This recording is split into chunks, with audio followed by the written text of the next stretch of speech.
년 전. 원한은 풀리고 정부사는 동헌으로 나가 이방을 불렀다. 이 고을에 배좌수라는 사람이 있느냐? 네, 그러하옵니다. 배좌수는 자식을 몇 명이나 두었고 전실에 소생이 있었느냐? 네, 두 딸은 어려서 죽었고 후실이 낳은 세 아들은 살아 있습니다. 두 딸이 어떻게 죽었다 하더냐?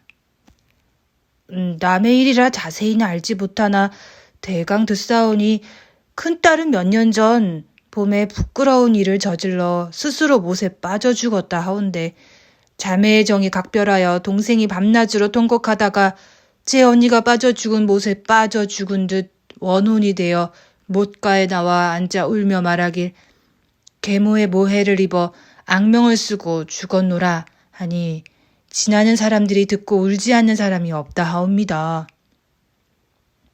듣고 있던 정부사가 호령을 하듯 분부하였다. 배좌수를 당장 잡아들여라. 네. 이방이 명을 받고 서둘러 밖으로 나갔다. 얼마 뒤 배좌수와 헛씨 부인이 동헌으로 불려왔다. 정부사가 위엄있게 물었다. 내가 들으니 전처에 두 딸이 있고 후처에 세 아들이 있다는데 그게 사실이냐? 배좌수가 얼굴을 찡그리며 머리를 조아렸다. 네, 그러하옵니다. 그럼 다 어디 있느냐? 두 딸은 병들어 죽었고 세 아들만 살았나이다.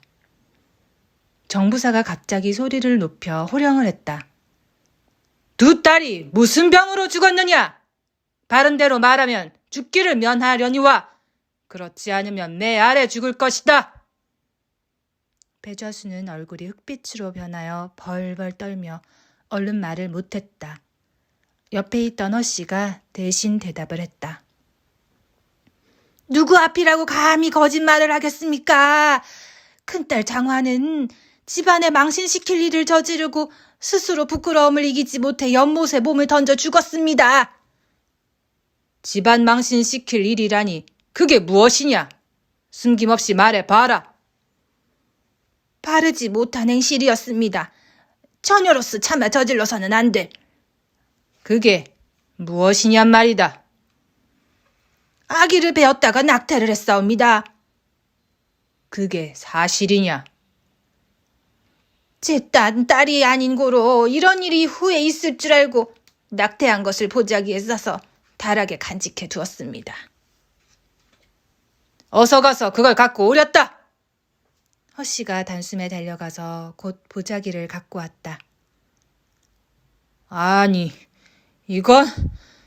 보자기를 풀어본 정부사의 얼굴이 굳어졌습니다. 오래되어서 검게 변했지만 분명히 핏덩이가 굳어진 채로 들어있었습니다. 정부사가 믿는 낌새를 보이자 허씨는 신이 나서 짓거려댔다. 그때 우리 좌수 어른은 양반집 집안 망신이라고 길길이 날뛰며 매질에 내쫓으려 했으나 아유 제가 가로막아 감싸고는 조용히 딸을 타일렀습니다. 네 죄는 죽어 아깝지 아니하나 너를 내쫓으면 사람들이 계모인 내가 심술이 굳어 그랬다고 할 터이니 차마 그럴 수가 없다. 앞으로 다시는 못된 짓 그만하고 열심히 마음을 닦도록 해라 하고 꾸짖기 또 삼가했건만 스스로 부끄러움과 괴로움을 이기지 못해서 그만 목숨을 끊었사옵니다. 아휴 지금 생각해도 애통한 일입니다. 그러고 나서 짐짓 치맛자락으로 눈물을 훔치는 것이었다. 말과 일이 사실인지 확실치 않으나 죽은 지 오래되어 분명한 증거가 없으니 그냥 물러가 있거라. 정부사는 배자수와 허씨를 돌려보낼 수밖에 없었다. 바로 그날 밤이었다. 어제와 같은 시간에 정부사 앞에 홍련이가 언니 장하와 같이 모습을 나타냈다. 자매는 정부사 앞에 절하고는 울며 여쭈었다. 저희는 의외로 밝으신 사또를 만나 누명을 벗을까 했는데 사또께서 계모의 간특한 꾀에 빠질 줄 어찌 알았겠나이까. 한참이나 그렇게 슬피 울던 자매는 다시 여쭈었다. 1월같이 밝으신 사또께서는 깊이 통촉하옵소서. 이제 또 사또께서 간악한 계집의 말을 고집 들으면 깨닫지 못하오니 어찌 애달프지 않겠나이까. 바라건대 사또께서 계모를 다시 부르셔서 낙태한 것을 올리라 하여 배를 가르고 보시면 반드시 통촉할 바가 있을 것입니다. 우리 자매를 불쌍히 여겨 법을 밝혀주시고 소녀의 아비는 본성은 착하고 어두운 탓으로 계모의 깨에 빠져 흑백을 분별하지 못한 것이니 용서해 주시기 바라겠나이다. 말을 마치자 홍련자매는 절을 하고 사라졌다. 아, 그걸 미처 생각 못했구나. 정부사는 자기가 허씨에게 속았음을 깨닫자 더욱 분노하였다. 날이 밝기를 기다려 정부사는 배좌수 내외를 다시 잡아들이라 명했다. 그리고 보자기에 싼 핏덩이를 가리키며 소리쳤다. 저것을 칼로 갈라 보라. 굳은 핏덩이를 칼로 가르자 그 안에서는 한 주먹의 쥐똥이 쏟아져 나왔다. 그것을 본 허씨가 선자리에서 앞으로 고꾸라졌다. 구경하던 많은 관속들이 이것을 보고 모두 꾸짖었다. 저런 흉측한 일을 보았나? 얌전한 장화가 누명을 쓰고 죽었구나. 정부사가 크게 노하여 그 입에서 서리빨 같은 불호령이 떨어졌다. 이런 천하에 없는 죄를 저지르고 게다가 관가를 속이기까지 하느냐. 저 못된 계집에게 당장 큰 칼을 씌우도록 해라. 내일! 곧 허씨의 목에 큰 칼이 씌워졌다. 그 모습을 보고 있던 배좌수가 눈물을 흘리며 아뢰었다. 저의 무지한 행동을 어찌 용서를 받을 수 있겠사옵니까? 전실 장씨는 가장 현숙하더니 불쌍히 죽고 두 딸이 있어서 부녀가 서로 의지하며 살았사옵니다. 그러나 후사를 이을 아들이 없어서 후처를 얻어 아들 삼형제를 낳았으니 기뻐하였습니다. 그런데 어느 날 안방에 들어가니 흉녀가 얼굴이 변색하여 말하기를 영감이 장화를 세상에 없이 귀히 여기더니 제 행실이 불행하여 낙태를 하였으니 들어가 보라고 하고 이불을 들추기로 어두운 눈에 본즉 과연 낙태한 것이 분명하더이다. 미련한 생각에 흉기에 빠진 것은 죽을 죄가 분명하니 10,000번 죽어도 마땅하나이다.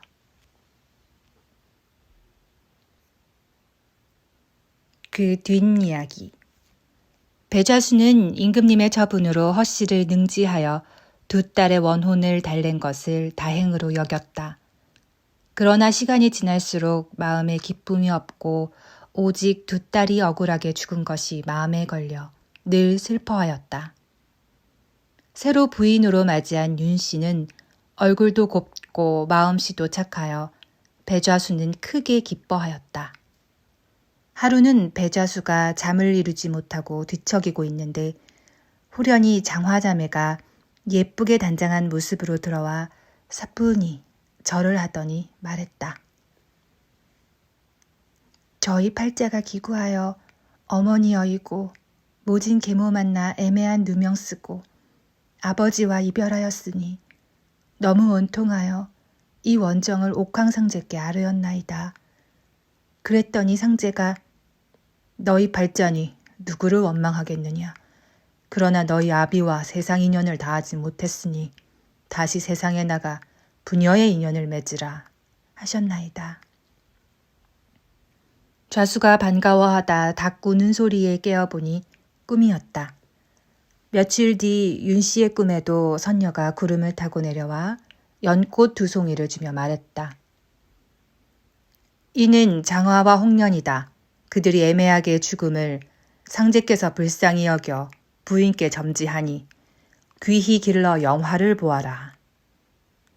윤 씨가 꿈에서 깨어보니 꽃 2송이가 손에 쥐어져 있는데 온 방에 향기가 가득했다. 이상히 여겨 좌수를 불러 꿈 이야기를 하면서 물었다. 장화와 홍련이가 누구입니까? 배좌수가 윤 씨에게 지난 이야기를 들려주었다.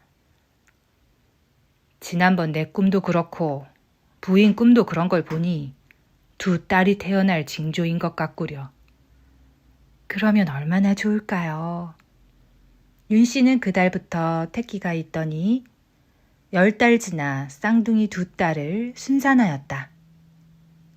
배좌수 부부는 그 딸 이름을 장화와 홍련이라 짓고 귀하게 길렀다. 장화와 홍련이 4살이 되니 인물이 빼어나게 아름다웠고 부모님에 대한 효성도 지극하여 주위에 칭찬이 자자했다. 그들이 점점 자라 15살이 되니 학문이 뛰어나고 덕을 갖췄으며 손재주도 출중하니 좌수 부부의 사랑은 비길 데가 없었다. 좌수 부부는 그와 맞는 배필을 구하려고 매파를 놓으니 마침 맞는 곳이 있었다. 평양에 사는 이연호라는 사람이 뒤늦게 쌍둥이 아들 형제를 두었는데 이름은 윤필, 윤석이라 불렀다. 그들은 하나같이 생김새가 잘생겼고 글솜씨가 출중하여 도내에 딸을 둔 부모들이 모두 매파를 보내 청혼하는 것이었다. 그 부모도 며느리를 선택하는데 배좌수의 딸 쌍둥이 자매가 뛰어나다는 얘기를 듣고 크게 기뻐하며 혼인을 청하였다. 이리하여 양가가 서로 합의하여 바로 허락하고 혼인 날짜를 잡으니 때는 9월 보름께였다. 이 무렵 천하가 태평하고 나라에 경사가 있어서 과거 시험이 있었다. 윤필과 윤석이 똑같이 과거에 급제하였다. 과연 너희 쌍둥이 형제는 우열을 가리기가 어렵구나. 임금님은 크게 기뻐하며 형제에게 똑같이 한림학사를 제수하셨다. 성은이 만극하옵니다. 하오나 우리 형제에게 조금만 말미를 주시면 감사하겠습니다. 허허, 그야 어렵지 않은 일이지. 한림 형제가 집으로 내려오자 아버지는 잔치를 열어 친척과 친구들을 청하여 즐겼다. 본관 수령도 각각 풍악과 포진을 보내니 가문의 영화가 극에 달하였다. 혼인 날짜가 되니 한림 형제는 의관을 갖추고 풍악이 울리는 중에 혼가에 도착해서 혼례를 올렸다. 두 쌍의 아름다운 모습에 부모님들의 기쁨은 이루 말할 수가 없었다. 한림 형제는 부모를 효성으로 받들고 형제 간의 우애도 남달리 돈독했다. 장화는 이남 일녀를 낳아 그의 장자는 문관으로 재상이 되었고 차남은 무관으로 대장이 되었다. 홍련도 아들 둘을 두었는데 장자는 훈련대장이 되었고 차자는 학문이 높은 경지에 이르러 살림에 묻혀 풍월로 벗을 삼고 검은고와 책 읽기를 즐겼다. 배좌수는 90이 된 뒤 나라에서 특별히 좌찬성을 제수하였다. 배씨와 윤씨가 세상을 떠나자 장화자매가 슬퍼하였고 한림 형제도 부모가 돌아가시자 한 집에 모여 살며 자손을 거느리고 살았다. 장화자매는 73살에 한 가지로 죽고 한림 형제도 75살에 죽었다. 그 자손이 아들, 딸을 많이 낳고 복록을 누리며 번성하여 오래오래 잘 살았다.